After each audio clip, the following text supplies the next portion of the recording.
दोस्तों, हम सारे लोग महाभारत की लड़ाई को सुनते हैं,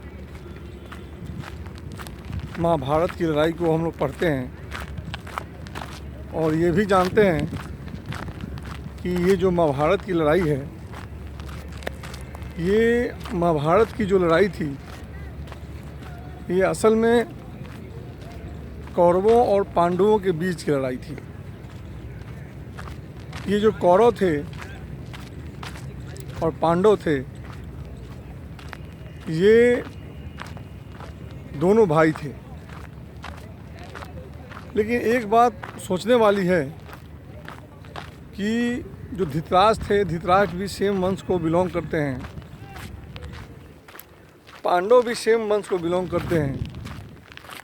फिर भी धृतराष्ट्र के बच्चों को कौरव के नाम से जाना जाता है, जबकि पांडु के बच्चों को पांडवों के नाम से जाना जाता है। तो कहानी ये हुई थी कि जो दुर्योधन था और उसके भाई, ये सब अपने वंश पे अपना अधिकार साबित करने के लिए खुद को कुरु के वंशज के रूप में प्रस्तुत किया और इस तरीके से कौरव के नाम से जाने गए। और पांडु को और जो पांडव थे, उनको पांडु के पुत्र के रूप में प्रचारित किया। इस तरीके से ये जो पांडव थे, पांडु के पुत्र थे, उनको पांडव के रूप में जाना गया। तो कहने का तात्पर्य ये है कि ये जो कुरु के बच्चे थे, कुरु की संतानें थीं, उनको कौरवों के रूप में जाना गया। तो ये कुरु था कौन? ये राजा कुरु थे, वो असल में थे कौन?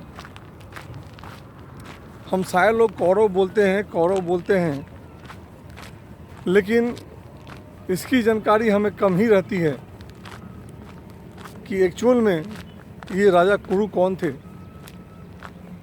ये कौन से राजा थे जिस कारण से कौरव वंश की शुरुआत हुई, कौरव वंश का नामकरण हुआ। तो दोस्तों, आज मैं आप लोगों को कहानी सुना रहा हूँ।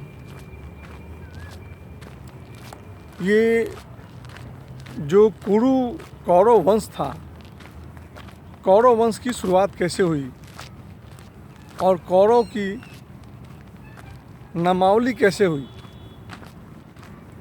यही है आज कहानी जो मैं आप लोगों के सामने प्रस्तुत कर रहा हूँ। ऐसे कहानी ये है कि ये जो कौरव वंश है, इसकी एक्चुअल में शुरुआत ब्रह्मा से ही होती है और एक संतति है, एक वंशावली है जो ब्रह्मा से शुरू होती है।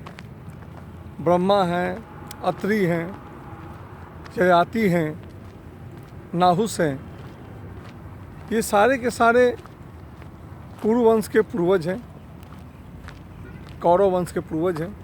उसमें कौरव भी आते हैं। और महाभारत में एक कहानी का जिक्र भी है कि जो राजा नाहुस हैं, राजा नाहुस कैसे श्राप के कारण बहुत भयंकर और विषैले नाग बन जाते हैं, अजगर बन जाते हैं। और ये भीम है, भीम का सामना होता है नाहुस से और वो डर जाते हैं।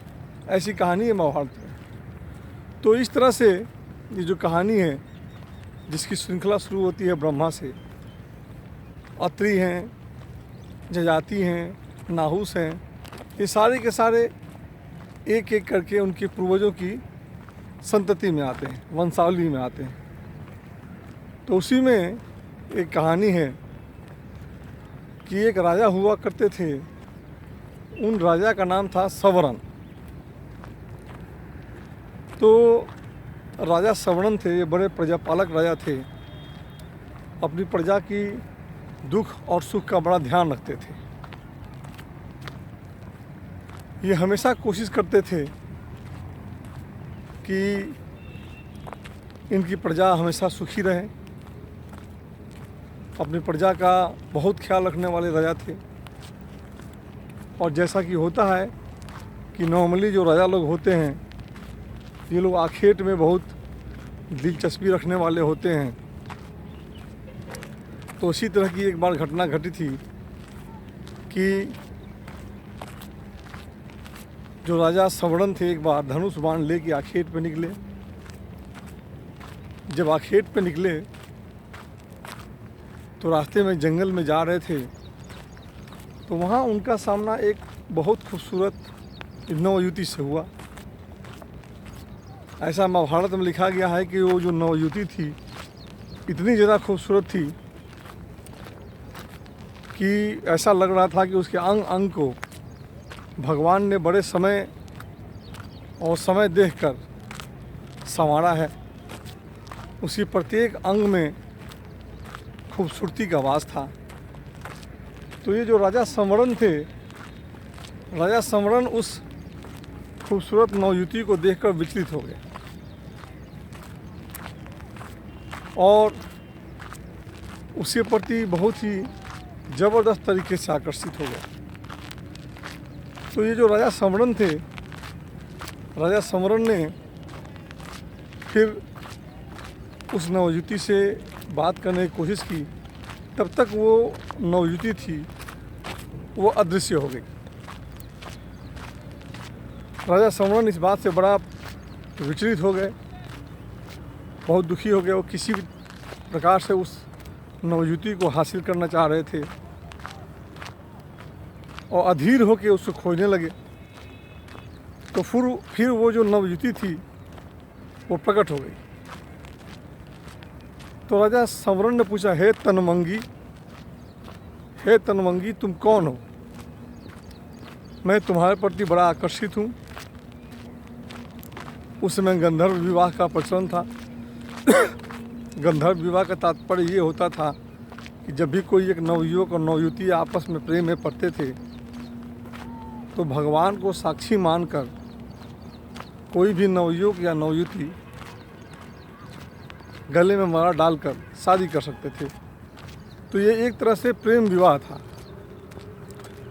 तो राजा संवरण ने उस नवयुवती को प्रेम विवाह का प्रस्ताव दिया। तो उस नवयुवती ने कहा कि मैं राजा सूर्य की, मैं जो देवता हैं सूर्य, मैं उन सूर्य की छोटी पुत्री हूँ तप्ती। मेरा नाम तप्ती है। और उसने ये भी कहा कि मैं खुद आपके प्रति आकर्षित हूँ, मेरे मन में आपके प्रति प्रेम जाग गया है, लेकिन बिना आप मेरे पिता को प्रसन्न किए आप मुझे नहीं पा सकते हैं। तो इस तरीके से उसने कहा कि आप पहले मेरे पिता को प्रसन्न कीजिए, फिर मैं आपकी हो सकती हूँ। तब राजा संवरण थे वो बेचैन और आतुर होकर फिर तप्ती के प्रति अपना प्रेम प्रदर्शित किए, लेकिन तप्ती ने वैसा बताकर कि आप मेरे पिता सूर्य देव को प्रसन्न कीजिए, वो फिर अदृश्य हो गई। उसके अदृश्य हो जाने के बाद जो राजा संवरण थे वो फिर परेशान हो गए, फिर उसको ढूंढने लगे तप्ती को, उसके प्रेम में व्याकुल होकर। और जो राजा संवरण थे वो सूर्य के बहुत बड़े भक्त हुआ करते थे।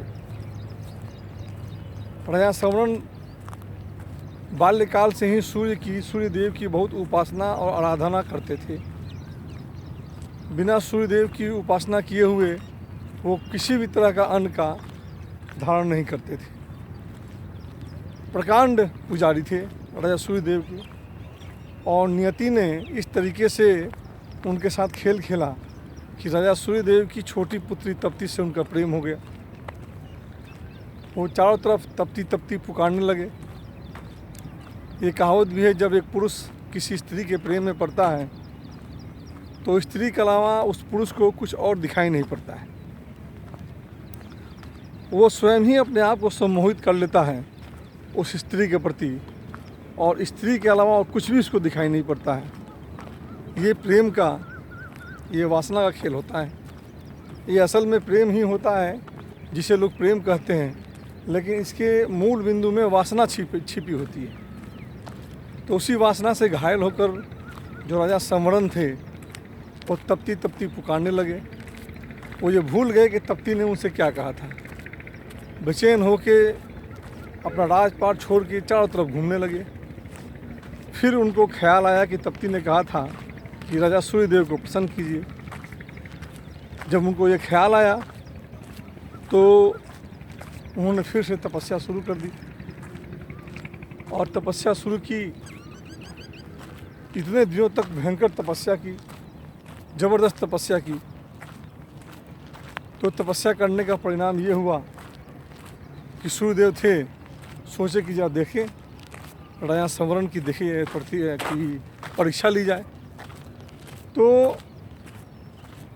राजा सूर्यदेव थे, राजा सूर्यदेव जो सूरज के देवता थे सूर्यदेव, वो आए और आके संवरण से कहा कि संवरण, आपके राज्य में हाहाकार मचा है, धूप तेज है, प्रजा जल रही है, सारे लोग परेशान हैं, आपके जितने कुटुंब हैं, परिवार वाले हैं, वो परेशान हैं।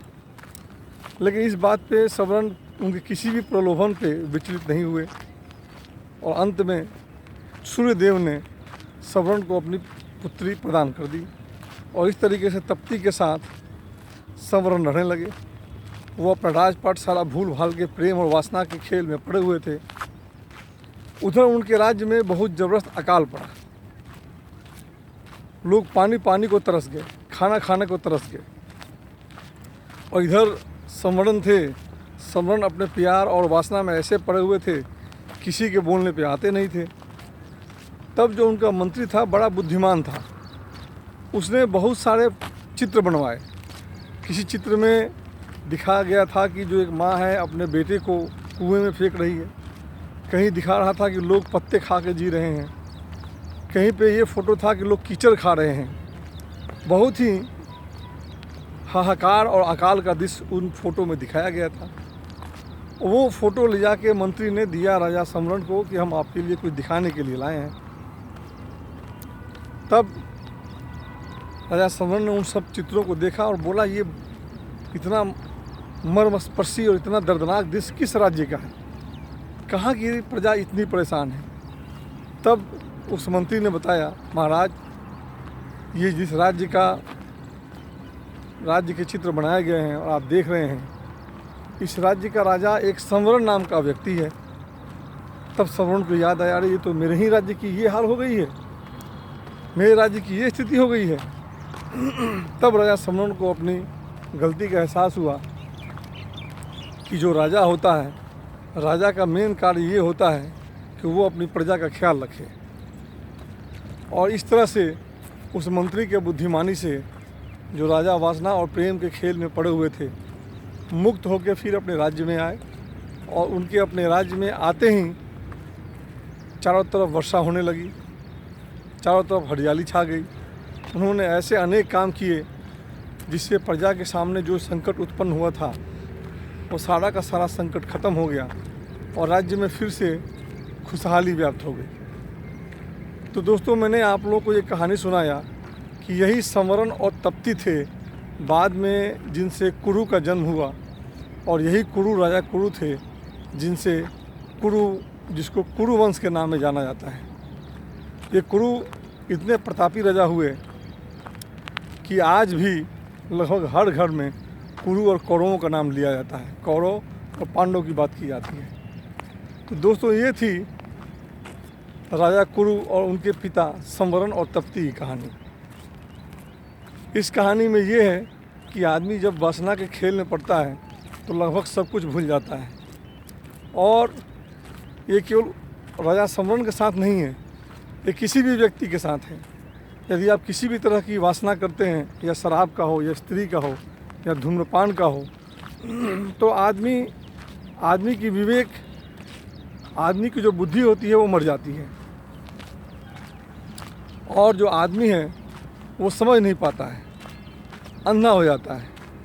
तो किसी भी व्यक्ति को उस वासना से निकालने के लिए आप बल का इस्तेमाल करें तो वो नहीं निकल पाता है, आपको युक्ति निकालनी पड़ती है।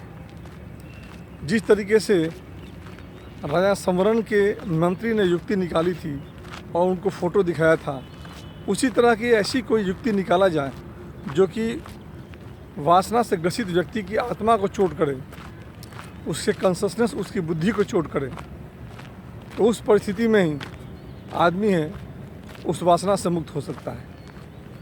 तो दोस्तों आज ये थी कहानी आप लोगों के सामने कुरु वंश के प्रथम व्यक्ति राजा कुरु की, जिनका जन्म संवरण और तप्ती के कारण हुआ था। तो दोस्तों आप लोगों ने मेरी इस कहानी को सुना, इस चीज़ के लिए मैं आप लोगों का धन्यवाद करता हूँ। धन्यवाद आपका।